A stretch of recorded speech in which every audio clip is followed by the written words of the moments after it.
May mga Kristiyanong gumigising araw-araw na tila walang problema, walang tinatagong sugat, walang iniipit na katotohanan. Pero kapag naglaho ang ingay, kapag nagsara ang pintuan ng silid, doon lumalabas ang mundo na ayaw nilang makita.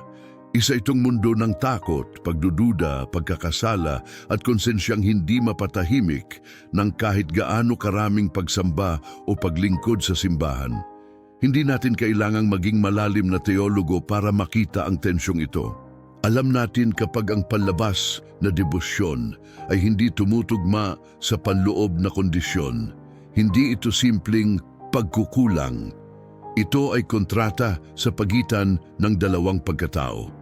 Ang Kristiyanong ipinapakita sa publiko at ang Kristiyanong hindi makatingin sa sarili sa salamin kapag dumidilim ang kwarto. Ang tanong ay hindi kung totoong naniniwala ang taong iyon. Ang tanong ay, ano ang mas totoo sa kanya? Ang panlabas na kredo o ang panloob na konsensya? Dahil ang konsensya ang huling saksi na hindi pwedeng suhulan ng awit, sermon o verse na isinasaulo para magmukhang banal. At hindi aksidente na ang konsensya ang madalas hatulan ng Biblia. Sabi ni Pablo, ang mismong budhi nila ang magpapatotoo laban sa kanila. Mapapansin mo, hindi sinabi ng talata na Diyos ang unang maghuhusga, kundi ang sariling konsensya muna bago ang huling paghuhukom. Ito ang unang korte ng langit at lahat tayo naririnig natin ang boses nito. Pero bakit napipilitang magtayo ng dalawang buhay ang isang Kristiyano? Hindi iyon nangyayari ng biglaan. Minsan, nagsisimula ito sa mga maliliit na kompromiso na parang walang saysay. Ayos lang ito, maliit lang. Hindi naman ito kabigatan. May mas malala pa kaysa dito. Iyan ang mga salitang tinatanggap ng konsensya bilang kasunduan para magbukas ng pintuan sa ibang mundo. Ang mundong hindi tinatanggap sa altar pero pinatatakbo sa lihim. Sa una, nakakaya pang kontrolin ng taong iyon ang dalawang mundo. May sistema siya, may labas at may loob, may pangdomingo at may panggabi, pero walang sistema na kayang tumagal kapag ang mismong may-ari ay hindi nakapahinga sa katotohanan. Ang konsensya ay hindi natutulog. Hindi rin ito nakikipagkompromiso. Kapag nagsimula itong magsalita, hindi ito lumalambing.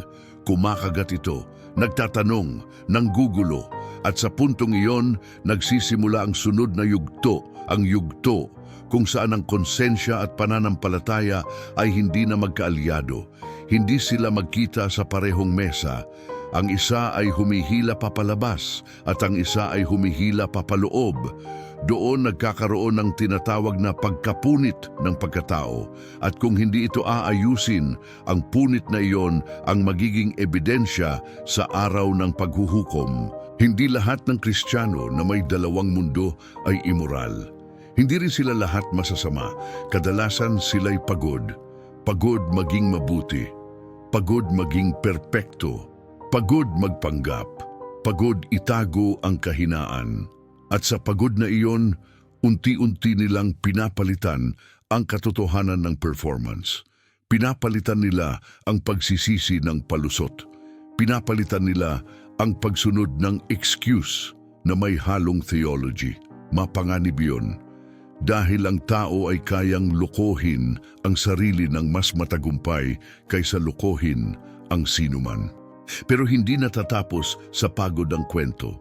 May susunod na sandali kung saan natatanong ng Kristiyano ang isang tanong na hindi niya maibulalas. Kung ganito ako sa loob, ano ang tingin ng Diyos sa akin?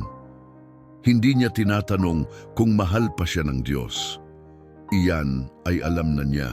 Ang tanong niya ay mas malalim, ano ang gagawin niya rito? At dito pumapasok ang pangalawang mundo ng teolohiya, ang paghuhukom. Sa isip ng marami, ang final judgment ay parang malayong araw. Isang event, isang cosmic courtroom.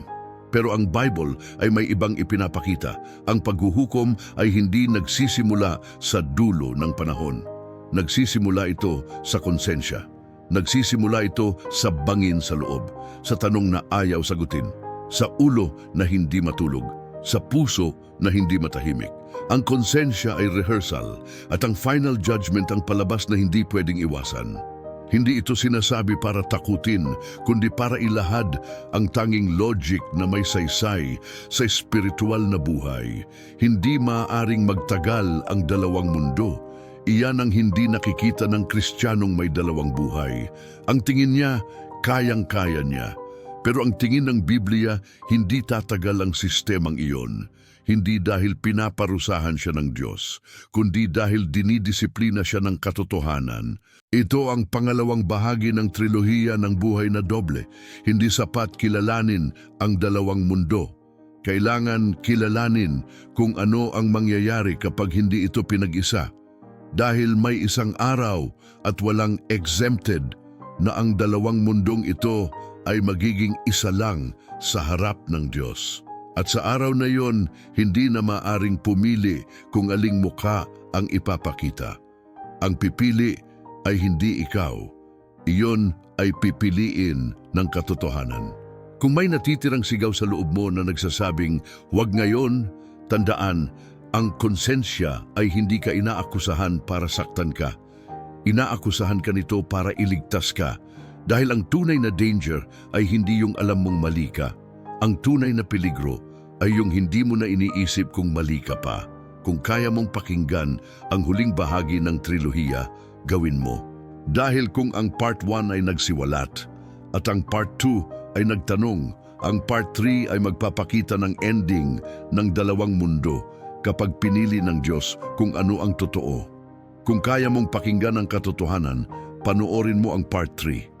Dahil kung ang konsensya ang unang hukuman, ang susunod na video ipapakita ang hatol na hindi mo matatakasan. I-click mo lang ito pagkatapos ng video